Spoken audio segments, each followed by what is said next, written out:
চারদিকে ঈদের আনন্দ, তবে ঈদ নেই দক্ষিণ পশ্চিম উপকূলের কয়েক হাজার মানুষের।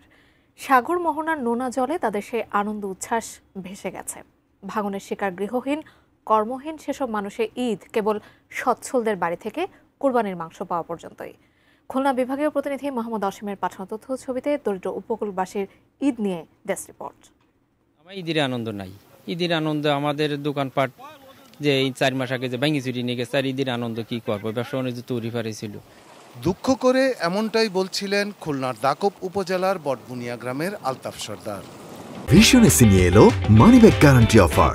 1 মাস ব্যবহার করে সন্তুষ্ট না হলে সম্পূর্ণ টাকা ফেরত।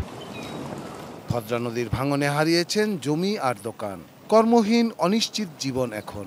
আলতাফ সর্দারের মতোই নদী ভাঙনের শিকার বটবুনিয়ার তাসলি বেগম, মঞ্জু বেগম, আনিস হোসেনরা। একটু ভাত জোগানোই তাদের নিত্য জীবন। ঈদ নিয়ে আলাদা করে ভাববার অবস্থা নেই। উপকূলে মানুষের জন্য ঈদ নেই। ঈদ হচ্ছে যারা দালান বাড়ি আছে ওদের জন্য ঈদ। বাড়িঘর নাই, নদীতে নিয়ে গেছে, আমাকে ঈদ নাই। কেবল দাকব নয়, খুলনার কয়রা ও সাতক্ষীরার শ্যামনগরে, কপোতাক্ষ, শাকবাড়িয়া ও খোলপেটুয়ার ভাঙনের শিকার অন্তত 1000 পরিবার। নতুন কাপড়, জামা জুতো কেনা বা ভালো মন্দ বাজার করা এসব কিছুই নেই তাদের জীবনে। প্রতিদিন টিকে থাকার করাল যুদ্ধ তাদের। ধান পানো হয়নি, ঘরে তো ধান নাই, চাইলেও নাই। গরিব মানুষের কোনো আনন্দ নেই, পারে না বা ছেলেপিলের একটা জামা প্যান্ট কিনে দিতে। তার জন্য এদের খুবই কষ্টে ঈদ যাপন করতে হয়, খুবই কষ্টে। ঈদে সন্তানদের নিয়ে একটু ভালো খাওয়ার জন্য সব হারা মানুষ ভরসা করে আছেন বিত্তবান সচ্ছলদের দেয়া কুরবানির মাংসের উপর। এমনি মানুষ গরু জবাই করে দেয়, কুরবানির গোশ মসজিদে দেয়, তাই যা দেয় তাই নেই।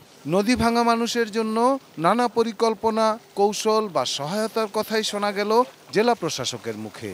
আমাদের চেষ্টা থাকছে প্রথমত হচ্ছে বাঁধ দিয়ে তাদের গ্রামটাকে রক্ষা করা।